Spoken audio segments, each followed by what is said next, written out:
जय श्री राम, जय श्री महाकाल। टाटा मोटर्स एक ऐसी कंपनी जिसका मार्केट में काफ़ी रुझान है और बहुत लोगों की फेवरेट कंपनीज में से है। कुछ लोगों ने सोशल मीडिया पे कुछ इन्फ्लुएंसर्स को इतनी तेज़ी से बजाया है इस कंपनी के नाम पर, जो कि मेरे को कई कई बार लगता है कि थोड़ा गलत भी है, क्योंकि लॉन्ग टर्म पर्सपेक्टिव से देखो तो कंपनी अच्छी है, इसमें कोई डाउट नहीं है। हाँ, बट ये कोई बाइंग सेलिंग रिकमेंडेशन नहीं है, इसको बाइंग सेलिंग के हिसाब से मत दिखेगा। इसको प्योरली एजुकेशन पर्पज़ के हिसाब से देखिए, ताकि आपको समझ आए कि कंपनी किस तरह से काम कर रही है और एग्जैक्टली कर क्या रही है। और ये बात मैं आपको क्लियरली बता दूं कि ये वीडियो के बाद में आपको कंपनी का जो नज़रिया है ना, इस कंपनी को लेके आपका नज़रिया थोड़ा बहुत तो ज़रूर बदलेगा, इसमें कोई डाउट नहीं है। तो जैसे कि आपको पता है कि मैं कोई भी अगर अपने वीडियोस बनाता हूं तो उसको कुछ चैप्टर्स में डिवाइड करता हूं। इसको मैंने भी 3 चैप्टर्स में अभी डिवाइड किया है। सबसे पहले हम बात करेंगे कंपनी की न्यूज़ और एनालिसिस के ऊपर।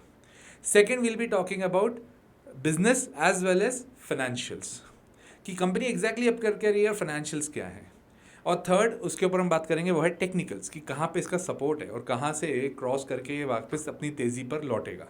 तो हम पहले अपने चैप्टर पे जाते हैं, that is news and analysis. अब ये ध्यान रखिएगा, टाटा मोटर्स में काफ़ी कुछ चीज़ें चेंज हुई हैं। इसमें कोई दो राय नहीं है कि महिंद्रा ने जिस हिसाब से टाटा मोटर्स की इलेक्ट्रिक व्हीकल्स को कंपटीशन दिया है, that is amazing. But Mahindra की जितनी भी कार्स है, मेजॉरिटी ऑफ द कार्स वो B6 जो मॉडल है उनका और B9 जो मॉडल है उसके हिसाब से अगर मैं देखूँ, वो तो हाई एंड गाड़ियाँ हो गई थोड़ी। टाटा ने टिगोर से लेकर सब गाड़ियाँ ही अब किस में लेके जा रहे हैं, ईवी में लेके जा रहे हैं। तो टाटा की एक शुरू से खासियत रही है कि टाटा ग्रुप हमेशा इंडस्ट्री को चेंज करने के मोटिव से कुछ ना कुछ ज़रूर करता है। टाटा नैनो एक बहुत बड़ा एग्जाम्पल है उसका। तो सबसे पहला इंपॉर्टेंट पॉइंट आता है इस चीज़ में, न्यूज़ और एनालिसिस को अगर मैं देखूं तो क्लीन मोबिलिटी पे इनका ज़्यादा फोकस है, जो कि ईवी और सीएनजी के मिला के अगर मैं बात करूं तो टोटल जितनी गाड़ियां बिकती है ना, उसका 36% तक तो ये पहुंच चुके हैं।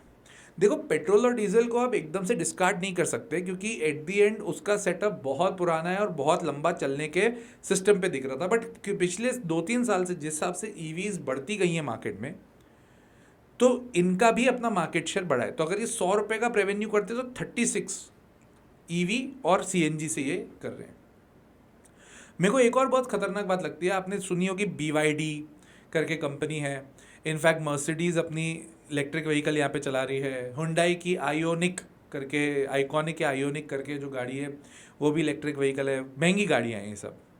अब ये जब गाड़ियाँ महंगी है ना, तो इन्होंने भी एक कॉन्सेप्ट लेके आने का फंडा चालू कर दिया है। वो ये है कि रेंज रोवर, इनके पास JLR है, जैगवार लैंड रोवर, और अब रेंज रोवर ये ईवी में लेके आ रहे हैं। तो एक प्रीमियम सेगमेंट की गाड़ी जो कि ईवी में आएगी। 18,000 करोड़ रुपए का इन्वेस्टमेंट करने का प्लान चल रहा है इनका JLR में अगले 5 साल में। जैगवार लैंड रोवर जब इन्होंने खरीदी थी तो बहुत ज़्यादा क्रिटिसिज्म हुआ था टाटा ग्रुप पे। रतन टाटा सर जो अब हमारे बीच नहीं रहे, उनके ऊपर बहुत क्रिटिसिज्म हुआ था कि कोई डूबती नाव को अपने हाथ में कैसे ले सकता है। बट ठीक है, उन्होंने उसको अच्छा खासा ठीक ठाक तो चला लिया। अगली चीज़, एक अच्छी खबर इनके लिए ये है कि जो ऑटोमोटिव बिजनेस है इनका, उसमें ये अब डेट फ्री हो गए।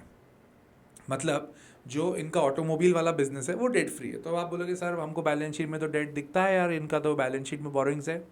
तो आप समझो कंपनी का करती क्या है। बेसिकली कंपनी पैसेंजर व्हीकल में है, कमर्शियल व्हीकल्स में है, इसके अलावा पैसेंजर व्हीकल्स में इलेक्ट्रॉनिक व्हीकल ये सब आ जाएगा, और इसके अलावा JLR जो इनका प्रीमियम सेगमेंट है। बट एक और काम करती है ये, टाटा मोटर्स की फाइनेंस कंपनी भी है, टाटा मोटर्स फाइनेंस लिमिटेड, जो कि इसी ग्रुप के अंदर आती है, टाटा मोटर्स वाले ग्रुप में अंदर आती है। तो इनका एक और काम है, दैट इज फाइनेंसिंग करना। फाइनेंस करोगे तो कैसे करोगे, लोन लोगे तो ही तो लोन दे पाओगे, तो वो बोरिंग है। बट अगर अदरवाइज अगर मैं ऑटोमोटिव बिजनेस से बात करूं तो डेट फ्री हो गए। एक काफ़ी टाइम से खबर चल रही है टाटा मोटर्स को लेके कि टाटा मोटर्स स्प्लिट होने वाला है। पैसेंजर व्हीकल और JLR को अलग कर देंगे ये लोग, और कमर्शियल व्हीकल को अलग कर देंगे। और अभी मैनेजमेंट से एक अच्छी खासी रिपोर्ट आई है कि बाय द एंड ऑफ 2025 ये वाला प्रोसेस कंप्लीट हो जाएगा। मतलब कोई बड़ी बात नहीं, दिसंबर के पहले पहले तक आपके पास में टाटा मोटर्स के नाम पर एक पैसेंजर व्हीकल अलग चल रहा होगा और कमर्शियल व्हीकल अलग चल रहा होगा। इस चीज़ को देखकर क्या लगता है, न्यूज़ की अगर मैं बात करूं तो जो न्यूज़ है, न्यूज़ को हम और गहराई से समझते हैं तो जाके ये चीज़ समझ में आती है कंपनी ग्रोथ के पर्सपेक्टिव पे तो काम कर रही है। हाँ, बट इसमें इस चीज़ को इग्नोर नहीं किया जा सकता कि महिंद्रा ने अभी टाटा मोटर्स को बहुत तगड़ी कंपटीशन दी है। मेरे को इनफैक्ट ये भी लगता है कि जब क्रेटा, हुंडई क्रेटा की जो ईवी आई है उसमें भी काफ़ी अच्छा प्रेशर टाटा मोटर्स पे आएगा। सबसे बड़ा डर तब आएगा जब मारुति अपनी ईवी लॉन्च करेंगी, और मारुति की ईवी मेरे को लगता है कि काफ़ी खतरनाक हो सकती है। तो एक चीज़ हमें समझ में आ जानी चाहिए, कंपनी ग्रोथ पर्सपेक्टिव पे चल रही है, अच्छी बात है, कंपनी अच्छे काम कर रही है, इसमें कोई दो राय नहीं है। स्प्लिट करके दोनों बिजनेस को अलग कर रही है, इसमें भी कोई डाउट नहीं है। पर कंपटीशन को हम अवॉइड नहीं कर सकते। जब 1100 की कंपनी जब आपको 550 तक का टच करके मतलब 50% अपने भाव से नीचे आ जाए, थोड़ा डर लगता है, इसमें कोई डाउट नहीं है। Let's come to the second chapter, that is business and financials. 1945 की कंपनी है ये, बहुत पुरानी है भाई। पहले इसका नाम था Tata engineering and locomotive company, ठीक है। तो पहले इंजीनियरिंग में ज़्यादा थी। आज के तारीख में इनके पास एम्प्लॉयज़ है 91,800। और हम बोलते हैं कि इंडिया में एम्प्लॉयमेंट की दिक्कत है, नहीं है यार, काम करने वालों के लिए हमेशा बहुत अच्छी अपॉर्चुनिटीज़ मिलती हैं, इसमें कोई डाउट नहीं है। इलेक्ट्रॉनिक व्हीकल में काफ़ी अच्छा धमाका मचा चुके हैं, अब दूसरी कंपनियां भी अपना धमाका मचा रही है।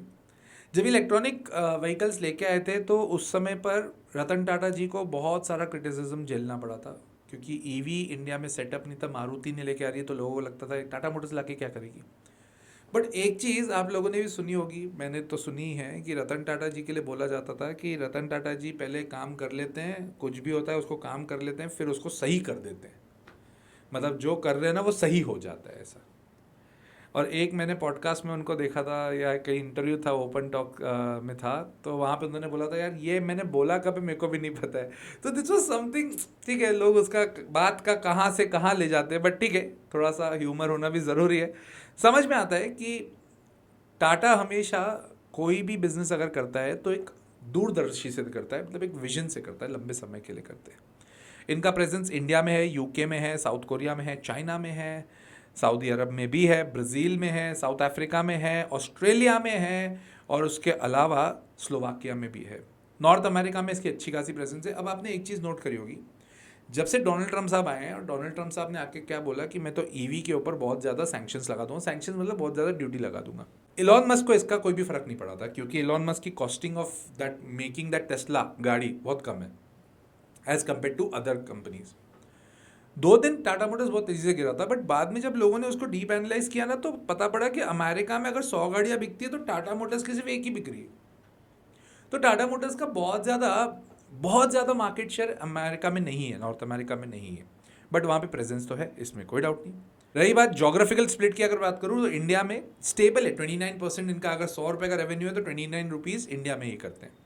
यूएसए में पहले इनका 16% था, वो गिरकर अभी 15% हो गया, तो यूएस में मार्केट शेयर थोड़ा कम होते जा रहा है।